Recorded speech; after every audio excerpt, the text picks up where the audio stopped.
Bismillahirrahmanirrahim. Assalamualaikum warahmatullahi wabarakatuh. Selamat pagi, selamat siang, selamat sore, selamat malam. Jumpa lagi sama Ibu dalam pelajaran matematika. Bagaimana kabarnya anak-anak hari ini? Semoga kalian tetap dalam keadaan sehat walafiat tanpa kurang suatu apapun.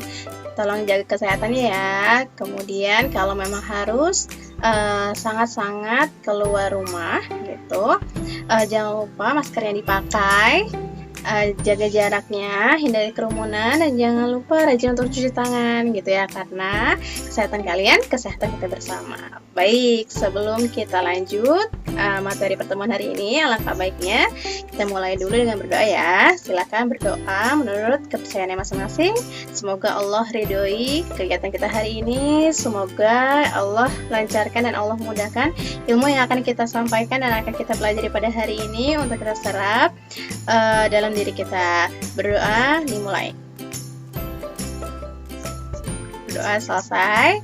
Baik, untuk pertemuan kali ini Ibu akan melanjutkan materi kemarin, yaitu kaidah pencacahan dalam submaterinya permutasi. Apa saja yang ada dalam permutasi? Kita mulai ya. Nah, baik, sebelum kita masuk ke materi permutasi, Ibu sampaikan dulu tujuan pembelajarannya. Setelah mempelajari materi ini, siswa diharapkan yang pertama mengidentifikasi ciri khusus permutasi dengan teliti, yang kedua mengidentifikasi jenis-jenis permutasi dengan cermat, yang ketiga menyelesaikan masalah kontekstual yang berkaitan dengan permutasi secara cermat. Jadi, Ibu harap semoga pembelajaran kita sekarang bisa mencapai ketiga tujuan pembelajaran yang sudah kita rencanakan ini. Oke. Permutasi itu ada 3 jenis. Yang pertama permutasi unsur berbeda, yang kedua permutasi unsur sama, dan permutasi siklis. Nah, bagaimana cara membedakannya? Kalau kita mau soal, kita harus pakai yang mana nih? Pakai yang permutasi unsur berbeda, atau permutasi unsur sama, atau permutasi siklis? Nah, kita bahas satu-satu ya. Ini adalah definisi dari permutasi itu sendiri. Diberikan sebanyak n unsur berbeda. Sebuah permutasi k unsur dari n unsur berbeda adalah sebuah jajaran dari ke unsur yang urutannya diperhatikan. Perlu digarisbawahi kalimat urutannya diperhatikan. Kenapa? Karena nanti dalam soal itu tidak diberitahukan soal ini diselesaikan dengan permutasi kah atau diselesaikan dengan kombinasi kah. Nanti itu akan dijelaskan di pertemuan selanjutnya gitu ya. Jadi kalau untuk permutasi urutannya itu diperhatikan, berbeda dengan kombinasi. Oke. Kita lanjut. Yang pertama, permutasi dengan semua unsur berbeda. Banyaknya permutasi R unsur dari N yang berbeda diberikan notasi P, N, R atau N, K boleh. Jadi ada beberapa yang menuliskan N, K, ada yang beberapa juga yang menuliskan N, R. Itu sama saja ya. Jika N dan R adalah dua bilangan bulat positif dan R lebih kecil sama dengan N, maka banyaknya permutasi R unsur dari N unsur berbeda tanpa pengulangan diberikan notasi P, N, R adalah rumusnya adalah P sama dengan N faktorial per N min R faktorial. Nah, lihat lagi materi kemarin tentang faktorial. Makanya kenapa pada pertemuan sebelumnya Ibu tekankan sekali kalian harus benar-benar paham tentang materi faktorial. Karena faktorial ini digunakan sampai akhir bab nanti. Di permutasi gunakan, kombinasi digunakan, peluang juga digunakan. Jadi kalau kalian tidak paham betul faktorial itu seperti apa, maka nanti kalian akan mengalami kesulitan dalam mengoperasikan atau menyelesaikan sebuah permasalahan. Oke, banyaknya permutasi N dari N unsur berbeda adalah N, N sama dengan N faktorial. Nah, soalnya itu seperti apa? Kita lihat. Contoh yang pertama. Tentukan banyaknya susunan 4 huruf berbeda yang dapat diperoleh dari kata mentari.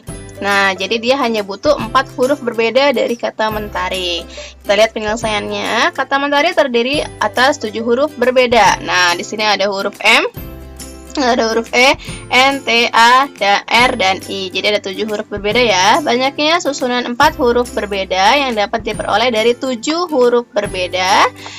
Nah, ini masuknya ke dalam permutasi. Berarti N-nya adalah 7 atau totalnya 7. Yang mau kita ambil adalah 4. Maka di sini adalah 7,4. Nah, 7 faktorial per 7 dikurang 4 faktorial. 7 faktorial kemarin kalian jabarkan sampai 1, boleh, atau mau sampai mana? Nah, kita lihat nih, di penyebutnya adalah 3, berarti hanya dijabarkan sampai 3 saja. 7 kali 6 kali 5 kali 4 kali 3. Nah, ini coret nih, 3 dengan 3-nya coret. Sisanya tinggal 7 kali 6 kali 5 kali 4. Hasilnya adalah 840. Maka banyaknya susunan huruf yang berbeda yang dapat dibentuk dari kata mentari itu ada 840 huruf gitu ya. Lumayan banyak ya, kalau kalian mau coba satu-satu boleh buktikan benar tidak ada 840 huruf. Oke, lanjut. Contoh yang kedua, dalam berapa cara 6 buku pelajaran berbeda dapat disusun pada sebuah rak buku. Kira-kira ini permutasi ya. Permutasi yang kedua rumusnya n, n. Banyaknya cara menyusun ke 6 buku pelajaran berbeda. Nah, berarti 6 dari 6. Karena totalnya ada 6. Yang mau kita susun juga 6. Jadi 6,6 gitu ya. Jadi 6 faktorial per 6 kurang 6 faktorial. 6 kurang 6 itu adalah 0. Ingat yang kemarin 0 faktorial itu nilainya 1 gitu ya. Jadi 6 faktorial per 1. Hasilnya adalah 6 faktorial. Ini 3 kali 6 kali 5 kali 4 kali 3 kali 2 kali 1. Diperoleh hasilnya 720 gitu ya. Jadi di sini itu kita tidak diberikan clue atau kita harus menggunakan apa sih nih gitu ya. Tidak ada petunjuknya di sana, tapi kita harus pahami soalnya gitu ya. Jadi kalian harus benar-benar pahami soalnya, kira-kira ini soal penyelesaiannya menggunakan apa gitu ya. Oke, nah yang kedua ini adalah permutasi dengan beberapa unsur yang sama. Banyaknya permutasi dari n unsur yang terdiri dari m1 unsur jenis pertama, m2 unsur jenis kedua, dan seterusnya sampai mk unsur jenis k ke k dengan rumus n faktorial. N-nya masih sama, n-nya adalah jumlahnya. Nah, m1, m2, m3 terus sampai k faktorial gitu ya. Nah, contohnya gini.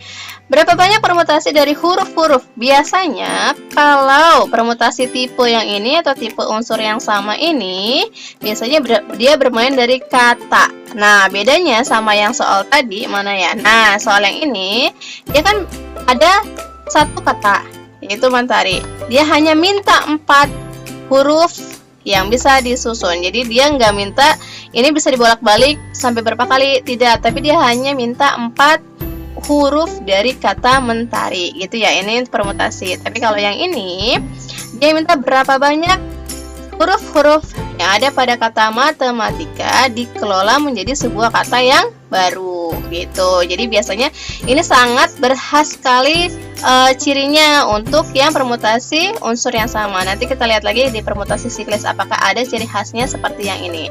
Oke, kita lihat penyelesaiannya.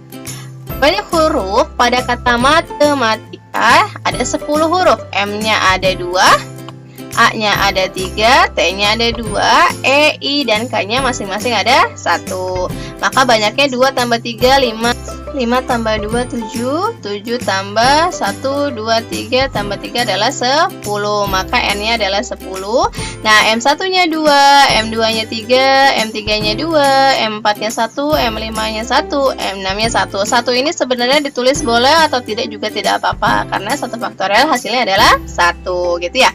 Nah, ini kali jabarkannya sampai mana Bu? Sampai 1 boleh. Kalau mau lihat terbesar dari penyebutnya yaitu adalah 3 faktorial. Maka di sini dijabarkannya hanya sampai 3 faktorial gitu. Kemudian 3 faktorialnya disederhanakan. Nah, sisanya tinggal ini.